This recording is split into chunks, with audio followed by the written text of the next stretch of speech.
Recent voice நேயர்களுக்கு அன்பான வணக்கங்கள்.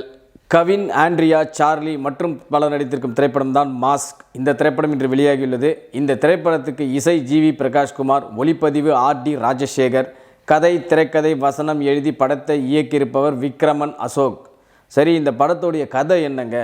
நம்ம படத்துடைய ஹீரோ கவின், இவர் ஒரு எத்திக்கல் பிளாக்மெயிலர், எத்திக்கல் ஸ்கேமர். நிறைய பேர்கிட்ட ரகசியமான விஷயங்கள்லாம் சேகரித்து அவங்கக்கிட்டேயே பிளாக்மெயில் பண்ணி பணத்தை சம்பாதிக்கிறது ஒரு தொழிலாக வச்சுருக்காரு. எதுக்காக இந்த தொழில் பண்ணுறாருக்கு உண்டான விஷயம் அதாவது ஆக்கப்பூர்வமாக இல்லை. முதல்ல அதெல்லாம் ஓரமாக ஒதுக்கி வச்சுடுவோம். இந்த படத்தில் ஆண்ட்ரியா அவர்கள் ஒரு பெண்கள் பாதுகாப்பு மையம் மாதிரி நடத்திட்டு இருக்காங்க. அந்த மையத்தை நம்ம ஆரம்பத்தில் நல்ல மாதிரி காமிச்சு திரும்ப அந்த பெண்கள் மையத்தை எதுக்காக நடத்துகிறான்ற விஷயத்தையும் இந்த படத்தில் லீக் அவுட் பண்ணுறாங்க.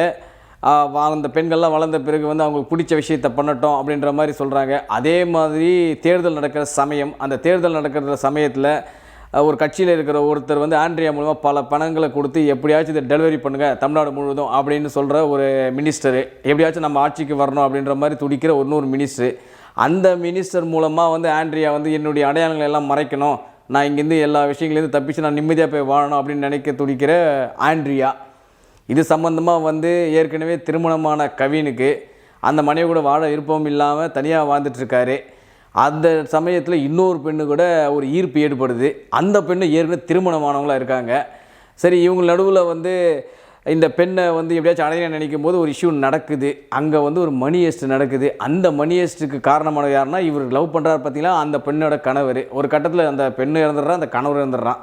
அந்த மணி ஹெஸ்ட் பணத்தை கொள்ளையடிச்சிட்டு கவின் எடுத்துகிட்டு வர்றாரு. இதுக்கப்புறம் இந்த படத்தில் என்ன நடக்குதுன்றது தான் கதை. ஆண்ட்ரியா கிட்ட கொடுத்த பணம், ஓட்டருக்காக கொடுத்த அந்த பணம் கரெக்டாக போய் சேர்ந்துச்சா? அவர் மினிஸ்டர்லேருந்து சிஎம் ஆனாரா? ஆண்ட்ரியா தப்பிச்சு போனாங்களா? கவினுடைய முன்னாள் மனைவி என்ன ஆச்சு? இதெல்லாம் போட்டு ஒரு கலவையாக கலந்து ஒரு கலவையான ஒரு ஸ்க்ரீன் பிளேவோடு நமக்கு இந்த படத்தை கொடுத்துருக்காரு இயக்குனர் விக்ரமன் அசோக். உண்மையாக சொல்லப்போனால் படம் இந்த மணி ஹெஸ்ட்டு, துணிவு, அப்புறம் பார்த்தீங்கன்னா வேலில் பார்த்தீங்கன்னா இன்னொரு சூர்யா டிடெக்டிவாக இருப்பார், நீங்கள் பார்த்துருப்பீங்களா? இது எல்லாமே எல்லா படத்துலையும் ஒவ்வொரு சீனை உருவி ஒரு முழு படமாக அப்படியே எடுத்து கொடுத்துருக்காங்கன்னே சொல்லலாம். இன்னும் கொஞ்சம் பீஸ்டி சேர்த்துங்க, அப்புறம் கூர்க்கா படத்தை சேர்த்துங்க, எல்லா படத்தையும் சேர்த்துங்க. எல்லா படத்துலேருந்து ஒரு சில காட்சிகள்லாம் சேர்த்து எடுத்து வச்சு மொத்தமாக ஒரு படத்தை பாருங்கள், நான் கொடுக்குறேன் பாருங்கள் அப்படின்ற மாதிரி கொடுத்துருக்காரு இந்த படத்துடைய திரைக்கதையை. படம் விறுவிறுன்னு போகுது முதல் பாதி. ஆனால் விறுவிறுன்னு போனாலும் ரசிக்கக்கூடிய தன்மை அளவுக்கு ஸ்க்ரீன் பிளே இருக்கான்னு கேட்டிங்கன்னா அங்கே தான் கோட்டை விட்டுட்டாங்கன்னு சொல்லலாம். படத்தில் நீங்கள் அடுத்தது என்ன நீங்கள் கரெக்டாக கொண்டு போகிறீங்க, அதெல்லாம் ஒன்றும் பிரச்சனை இல்லை. பட் ஸ்க்ரீன் பிளேயில் பெருசாக இல்லையே, ஸ்க்ரீன் பிளே பெருசாக இல்லையோ அப்படின்ற ஏதோ ஒன்று குறையுதேப்பா அப்படின்வாங்கள்ல. நம்ம ஒரு ஃபுல் மீல்ஸ் உட்காந்து சாப்பிட்றது நல்லா தான் இருக்கும், ஆனால் ஏதோ ஒன்று குறையிற மாதிரி ஒரு ஃபீல் கிடைக்கும் தெரியுமா? அந்த மாதிரி ஒரு ஃபீல் தான் இந்த படத்தில் நமக்கு கிடைக்குது. உண்மையை சொல்ல போனால் படம் நல்லா இன்ட்ரெஸ்டிங்காக கொண்டு போகிறாங்க, ஆனால் ஏதோ ஒன்று குறையுதே அப்படின்ற மாதிரி ஒரு ஃபீலை நமக்கு வர வைக்குது இந்த மாஸ்க்கு. படத்தில் ஒரு பெரிய ஆறுதல் பார்த்திங்கன்னா ஜிவி பிரகாஷ்குமாருடைய இசை. உண்மையிலே சொல்ல போனால் ஜிவி பிரகாஷ்குமார் இந்த படத்தில் ஒரு கிராமிய பாட்டு கூட ஒன்று போட்டுப்பார். அந்த பாட்டு கேட்கவே நல்லா இருந்தது, பார்க்குறதுக்கும் பிக்சரேஷனும் நல்லாவே ஒளிப்பதிவு பண்ணியிருக்காங்க. அந்த பாட்டும் நல்லா இருந்தது. பின்னணி இசையில் கரெக்டாக ஜிவி பிரகாஷ்குமார் தனது கடமையை ஆற்றியிருக்கார் அப்படின்றத தெளிவாக சொல்லலாம். அந்த அளவுக்கு பின்னணி இசையும் பாடல்களையும் கரெக்டாக என் வேலையை நான் முடிச்சிட்டேன்ப்பா, என் வேலையை நான் கரெக்டாக கொடுத்துட்டேன்ப்பா அப்படின்ற மாதிரி ஜிவி பிரகாஷ்குமார் எல்லாத்தையும் கொடுத்துட்டு அவர் ஒதுக்கிட்டார் பழகுது. அந்த அளவுக்கு இவருடைய பங்கு கரெக்டாக பொதிந்திருக்கு. அதே மாதிரி ஆர்டி ராஜசேகரோட ஒளிப்பதிவு, அவரும் பர்ஃபெக்டாக அவருடைய வேலையை பர்ஃபெக்டாக பண்ணி கொடுத்துட்டாரு. எந்த படத்துக்கு என்னுடைய வேலை என்ன, என்னுடைய பங்கு என்ன, நான் பர்ஃபெக்டாக பண்ணி கொடுத்துட்டேன்னு அவரும் ஒதுங்கிட்டாருப்பா. படத்துடைய எடிட்டர் அவரும் அவருடைய பங்கு சிறப்பாக பண்ணி கொடுத்துட்டாரு. ஆனால் இது எல்லாம் சிறப்பாக பண்ணவங்க படத்துடைய ஸ்க்ரீன் பிளேவை கொடுக்க வேண்டிய முக்கியமான விஷயம் யார்கிட்ட இருக்குது? படத்தோடைய இந்த கதையை சொல்ல வேண்டிய விஷயம் யார்கிட்ட இருக்குது? அது டைரக்டர்கிட்ட தானே இருக்குது. கவின் மாதிரி ஒரு ஆட்களுக்கு இந்த மாதிரி ஒரு ஸ்கிரிப்ட் செட் ஆகுமா அப்படின்றதே முதல்ல யோசிக்கணும். பட் இருந்தாலும் போட்டு எடுத்தாச்சு, அவரும் நல்லாவே பண்ணிட்டார். ஆக்சுவலாக சொல்லப்போனால் கவினும் பர்ஃபார்மன்ஸில் நல்லாவே பண்ணியிருக்காரு. அவருடைய இயல்பான நடிப்பு பார்த்திங்கன்னா இந்த படத்தில் நல்லாவே வெளிப்படுத்தியிருக்காரு. அதெல்லாம் எந்த விஷயமும் இல்லை. ஆண்ட்ரியா அவர்கள் ஒரு நெகட்டிவான ஒரு ரோல் ப்ளே பண்ணியிருக்காங்க. அவங்களும் பார்த்திங்கன்னா சாஃப்டாக சாந்தமாக ஆக்ரோஷமாக மாறுற அந்த விஷயங்கள் எல்லாமே நல்லாவே புரிந்திருக்குன்னே சொல்லலாம். அந்த அளவுக்கு அவங்க பர்ஃபெக்ட் அப்படின்னே சொல்லலாம். மேலும் சார்லி அப்பப்போ ஒரு சின்ன சின்ன விஷயங்கள், சின்ன சின்ன இடங்களில் மட்டும் போகிறாரு. அவருக்குலாம் அழுத்தமான கேரக்டர் கொடுக்கல. சரி பரவாயில்ல, அவருக்கு எதுக்கு நம்ம கேரக்டர் கொடுக்கணும், படத்துக்கு கதை என்னவோ அதானே, நம்ம இவங்களுக்கு மட்டும் இம்பார்ட்டன்ஸ் கொடுக்கணும் அப்படின்னு டேரக்டர் யோசிச்சாரா என்னன்னு தெரியல. அந்த அளவுக்கு கொடுத்துருக்காரு. மினிஸ்டராக வர பவன், உங்களுக்கு தெரியும், பல படங்களில் வில்லன் நடிச்சிருக்காரு, குணச்சித்திர வேடங்கள் நடிச்சிருக்காரு. அவர் மினிஸ்டராக வராரு. அவரும் வந்து தேவைக்கு ஏற்ற மாதிரி யூஸ் பண்ணியிருக்காங்க. அதில் லைட்டாக நம்ம சாப்பாடு சாப்பிடும்போது டக்குன்னு வந்து ஊறுகாய் மட்டும் தொட்டு சாப்பிடும் பார்த்தீங்களா, அந்த மாதிரி வந்து லைட்டாக தொட்டிருக்காங்கன்னு நினைக்கிறேன். அவங்க சில கேரக்டர்லாம் அப்படி தான் பொருந்திருக்கு. கவின் ஏற்கனவே திருமணவர், ஏன் திருமணம் வந்து விவாகரத்து வரைக்கும் போயிட்டு ஏன் மனைவி கிட்ட பிரிஞ்சு வாழ்கிறாருன்ற விஷயத்தை வந்து அழுத்தம் திருத்தமாக சொல்லவே இல்லை இந்த படத்தில். முதல்ல வந்து எங்களுக்கு கதை தான் சார், மணி ஹெஸ்ட் மாதிரி ஒரு கதை சார். இந்த கதை வந்து பணத்தை இவங்ககிட்ட அவங்க கொள்ளடிக்கிறது, அவங்ககிட்ட இவங்க கொள்ளடிக்கிறது, இவங்ககிட்ட இவங்க கொள்ளடிக்கிறது, இப்படி தான் சார் இருக்கும் அந்த கதை. மணி ஹெஸ்ட் கதை அப்படி தான் சார் இருக்கும்.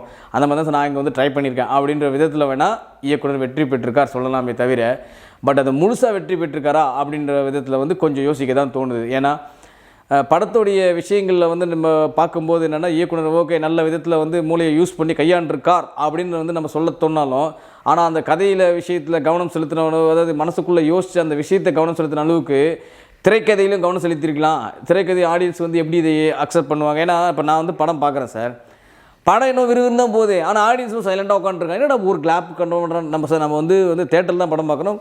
கிட்டத்தட்ட வந்து 60-70% ஆடியன்ஸ் இருந்தாங்க தேட்டரில். ஒருத்தரும் ஒரு இடத்துல கிளாப் பண்ணல, ஒருத்தரும் ஒரு இடத்துல சிரிக்கலை, ஒருத்தர் அப்படியே உட்காந்து ஏதோ உட்காந்து பார்த்துட்டு இருக்கன்ற மாதிரி இருக்குது. இந்த என்ன சொல்கிறது, 400 அடி தான் படத்தில் வந்து ஆனந்த் ஒருத்தர் காட்டுவார், நயன்தாரா, அவரை பார்த்தேன்னு பயமாக இருக்குது சார். அந்த விஜய் சேபி சொல்லுவார்ல, யார் இவனா, இல்லை சார் என்ன முறைச்சிட்டே இருக்கார் சார், அந்த மாதிரி ஆடியன்ஸ் எவ்வளோ கம்முன்னு உட்காண்டே இருக்காங்களே தவிர எந்த விதமான ஒரு ரியாக்ஷனுமே காட்டல. இந்த மின்சார கண்ணா படத்தில் கூட மனசுக்கு 3 பேர் சுற்றுவாங்க, ஏன்னா எதுக்குமே ரியாக்ஷன் காட்ட மாட்டீங்களாடா நீங்கள் இன்னும், அந்த மாதிரி எந்த விதமான ரியாக்ஷனுமே காட்டாமல் ஆடியன்ஸ் உட்காந்துருக்காங்க. அது ஏன்னு எனக்கே புரியல.